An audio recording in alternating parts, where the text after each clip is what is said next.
બનાસકાંઠા, સાબરકાંઠા, અરવલ્લી, પાટણ, મહેસાણામાં વરસાદની આગાહી કરાઈ છે. સાથે જ ખેડા, પંચમહાલ, દાહોદ, મહીસાગર, છોટાઉદેપુર, ડાંગ અને સાથે જ અમદાવાદમાં સામાન્ય વરસાદની આગાહી કરાઈ છે.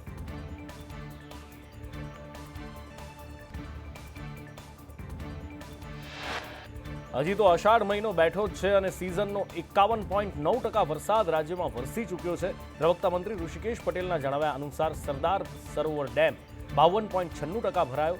અન્ય 206 જળાશયોમાં 59% પાણી.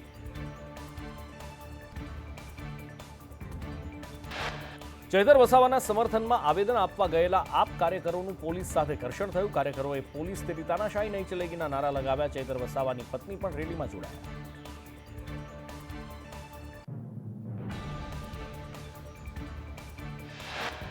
આમ આદમી પાર્ટીના કાર્યકર્તાઓએ ચૈતર વસાવાના સમર્થનમાં સુરત કલેક્ટરને રજૂઆત કરી. આપના નેતાઓએ રજૂઆત કરી કે ચૈતર વસાવા પર ખોટા આરોપ લગાવાઈ રહ્યા છે. ભાજપે ખોટા કેસ કરી ફસાવ્યા છે. બધા જ કેસ પાછા ખેંચવા વિનંતી કરાઈ. કડીથી ચૂંટણી જીતેલા રાજેન્દ્ર ચાવડાએ ધારાસભ્ય પદે ગોપનીયતાના શપથ લીધા. વિધાનસભા અધ્યક્ષ શંકર ચૌધરીની ઓફિસમાં શપથવિધિ સંપન્ન થઈ.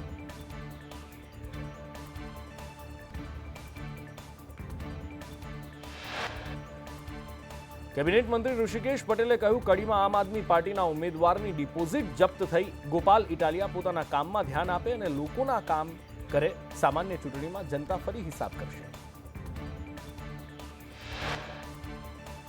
ગોપાલ ઇટાલિયાએ પણ પદ અને ગોપનીયતાના શપથ લીધા. વિસાવદરથી ચૂંટાયેલા ગોપાલ ઇટાલિયાને વિધાનસભાના અધ્યક્ષ શંકર ચૌધરીએ શપથ લેવડાવ્યા.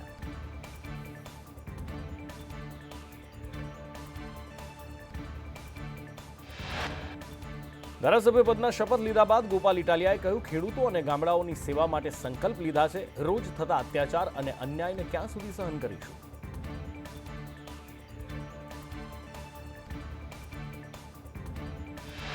રાજીનામા પર પૂછાયેલા પ્રશ્નના જવાબમાં ઇટાલિયાએ કહ્યું કે મારે નહીં, સરકારે રાજીનામું આપવાની જરૂર છે. સંવિધાનની તાકાતથી સાધારણ વ્યક્તિ ચૂંટણી જીત્યો છે. ગુજરાતના પ્રશ્નો સામે લડવા આજે શપથ લીધા છે. વિસાવદરમાં રોડ રસ્તાઓ રિપેર કરવા પૂર્વ ધારાસભ્ય હર્ષદ રીબડિયાએ રજૂઆત કરી. રીબડિયાએ માર્ગ મકાન વિભાગને પત્ર લખ્યો.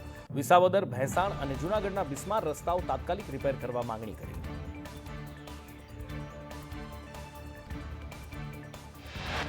અમદાવાદના સરખેજ વોર્ડમાં પાણીની સમસ્યાને લઈ આમ આદમી પાર્ટીના કાર્યકરોએ વિરોધ પ્રદર્શિત કર્યો. અમદાવાદ મ્યુનિસિપલ કોર્પોરેશનની દક્ષિણ પશ્ચિમ ઝોન કચેરીએ તાળાબંધી કરી. પશુપાલકોની માંગ સામે આખરે સાબર ડેરી ઝૂકી. પશુપાલકોને 990 પ્રમાણે દૂધનો ભાવ અપાશે. પશુપાલકો અને ડેરીના ચેરમેન વચ્ચે બેઠક બાદ ભાવફેરનો નિર્ણય લેવાયો.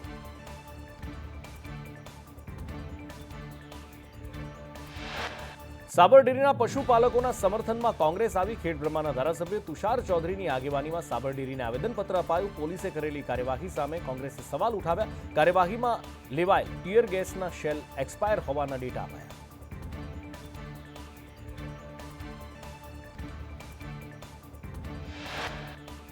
અરવલ્લીમાં ભાવફેર બાબતે પશુપાલકોનો વિરોધ ઉગ્ર બન્યો હતો. મેઘરજમાં પશુપાલકોએ રસ્તા પર દૂધ ઢોળી દૂધની નદીઓ વહેવડાવી દીધી હતી.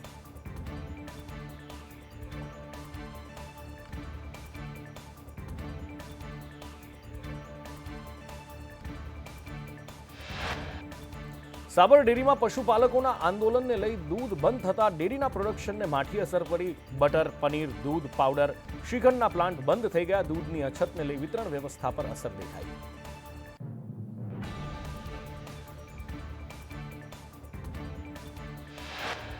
રાજકોટમાં યુવતીને અડફેટે લેનાર ડમ્પર ચાલકની ધરપકડ કરાઈ. ડ્રાઈવર માધુ વાઘેલા યુવતીને અડફેટે લઈને ફરાર થયો.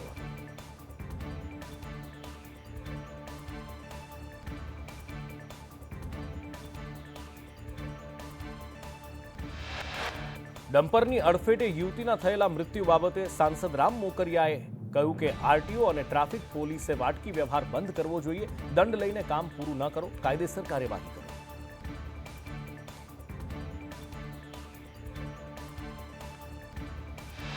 એક બાજુ રાજકોટમાં થવા જઈ રહેલા સાતમ આઠમના મેળામાં રાઇડ્સ માટે નિયમો કડક બનાવવામાં આવ્યા છે અને બીજી બાજુ રાજકોટમાં જ રેસકોર્સમાં મંજૂરી વગર રાઇડ્સ ધમધમે છે. મહાનગરપાલિકાએ સુરક્ષાની જવાબદારી નાગરિકો પર ઢોળી દીધી અને હાથ ખંખેરી બોર્ડ લગાડી દીધા.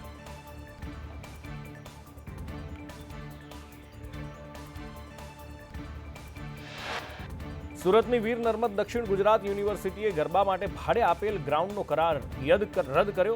યશવી ફાઉન્ડેશનને ગરબા માટે ગ્રાઉન્ડ ભાડે આપ્યું હતું. સંદેશ ન્યૂઝે અહેવાલ પ્રસારિત કર્યા બાદ આ ધારદાર અહેવાલની અસર દેખાઈ.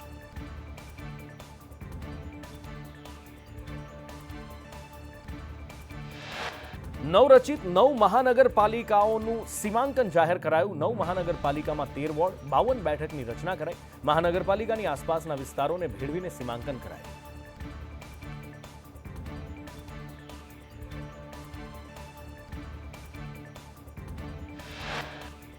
નવેમ્બર અથવા ડિસેમ્બર મહિનામાં થઈ શકે છે મહાનગરપાલિકાની ચૂંટણી. જૂની 6 અને નવી 9 એમ કુલ મળીને 15 મહાનગરપાલિકાની ચૂંટણી થશે.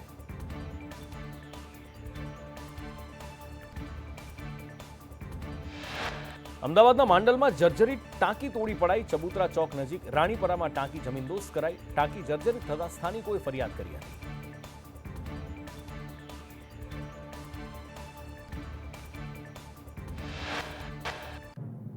દ્વારકાના ભાણવડમાં આંગણવાડીની મહિલાઓ રણચંડી બની હલ્લાબોલ કર્યો. મહિલાઓએ વધારાની કામગીરીનો ઇનકાર કર્યો, વિરોધ કર્યો. બીએલઓની કામગીરીથી નારાજ મહિલાઓએ પ્રાંત અધિકારીને આવેદનપત્ર આપ્યું.